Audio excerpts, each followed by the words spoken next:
Yeah, hey coach, James's performance yesterday, since you've taken over, the balance seems to really have taken on a life of its own, really helped this offense. Can you speak on just yesterday specifically how much it really helped you guys get going? The passing game came along in the second half, it seemed. Yeah, no, I mean, we knew the way that game needed to be played. It was going to be the guys up front. It was that was an incredible defensive line, and we couldn't allow it to be just a one dimensional game. And those guys came to play, and the way that Jimbo's running the ball, and just seeing it in his vision and his understanding of the scheme and how teams are playing us. It's just continuing to progress, and you see an angry runner, and it's fun to watch.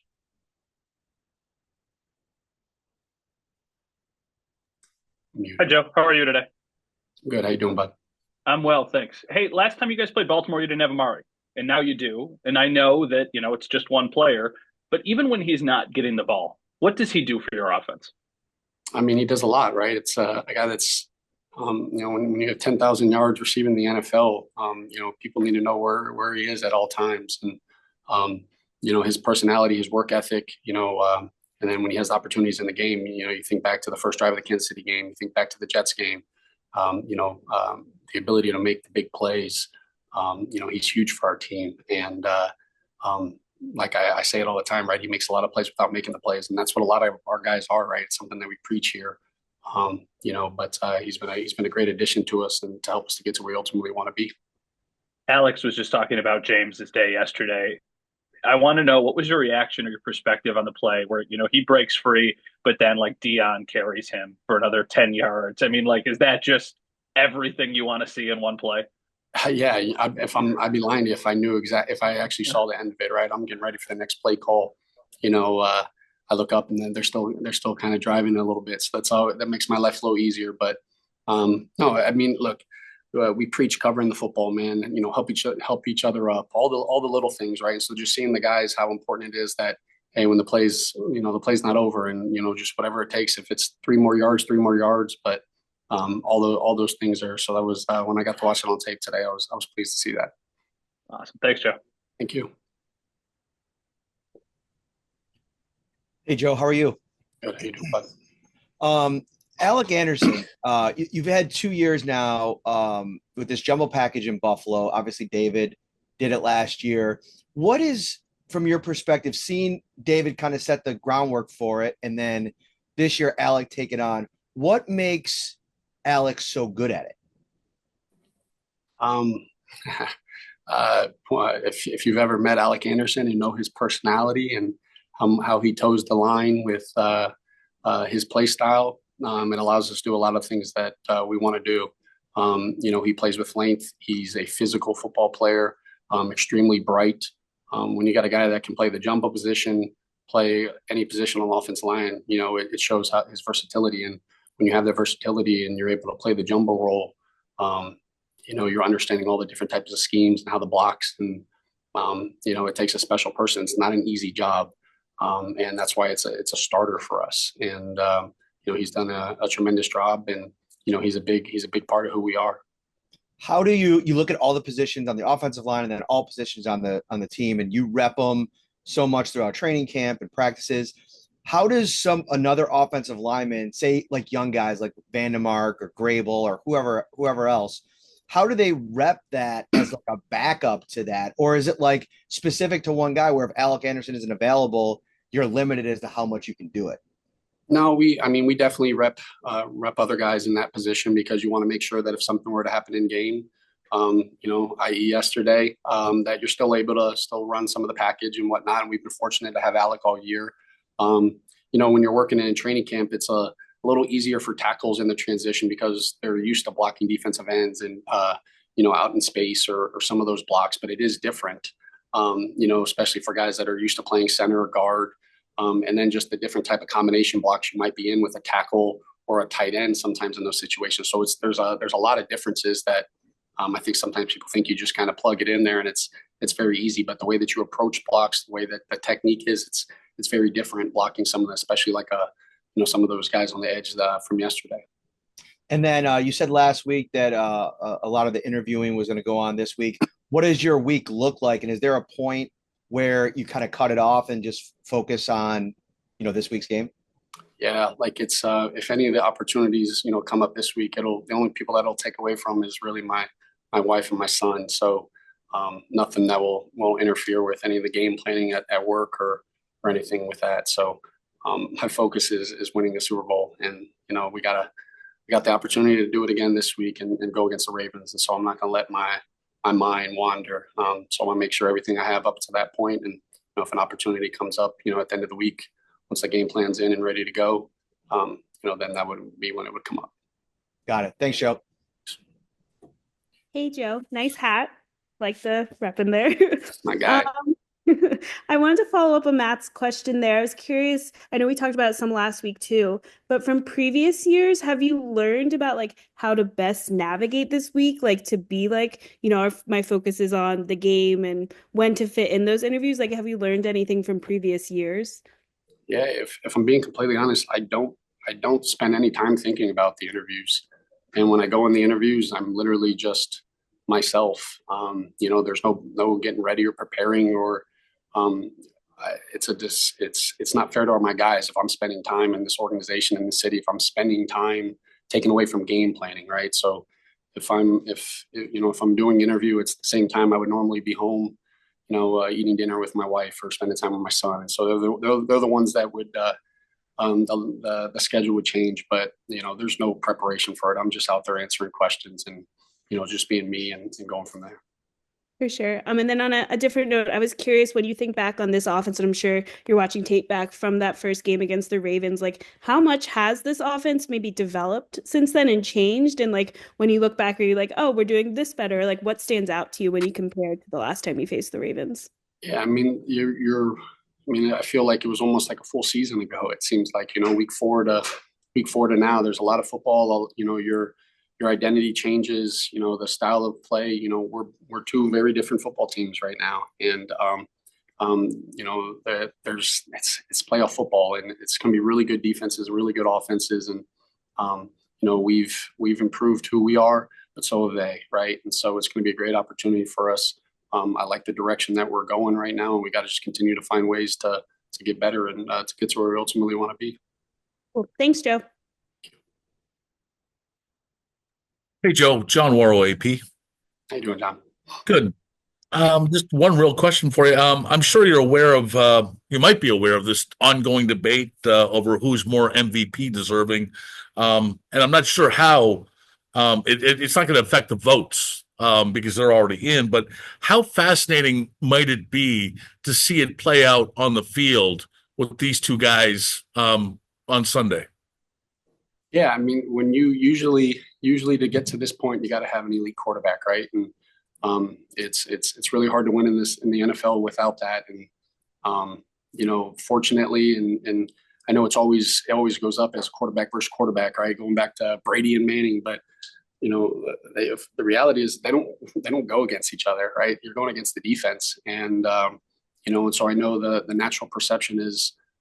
It's those guys, and rightfully so. And it's two of the best in the business.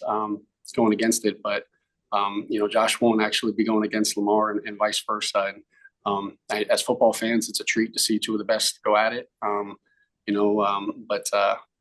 think sometimes naturally for the quarterbacks in those roles, they don't think anything more than, hey, I'm going against the defense and having to just get my mind right for that. Oh, come on! You don't think Josh and Lamar are competitive? I'm half joking there. Yeah, I mean, everybody's competitive. Yeah. Everybody's competitive, but at the same time, you can't make it bigger than it needs to be, right? This game is no different than last game. Each play has to be a save. If you really trust in your process, you're not going to make it any bigger than it needs to be. And it's playoff football, right? It's no matter what game you're playing in right now, it's going to be the best against the best. And so the stakes are as high as they get. But if you allow it to get bigger than it needs to be, that's when you feel the need to have to do something that you're not used to doing. And we're just trying to just preach consistency right here, and our good is good enough, and just nothing has to change just because we're in the playoffs.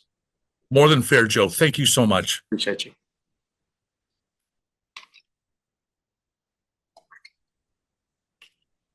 Coach Brady, Mookie Hawkins, Warford Sports and 80. Good win yesterday. How you doing, bud? I'm good, man. I see you got the snow hat. Pretty nice hat right there. You already know. It's my guy. Makes my life a lot easier. Oh, definitely, definitely. And he's all pro now.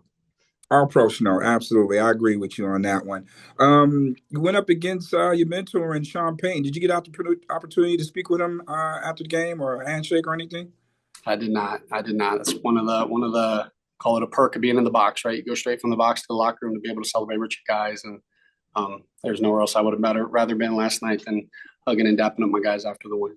Speaking about hugging and dapping up those guys, like, how excited were you for the way the offense went out there? It had just great balance. Josh Allen was very efficient. Ground game got going. Just give us your overall assessment offensively.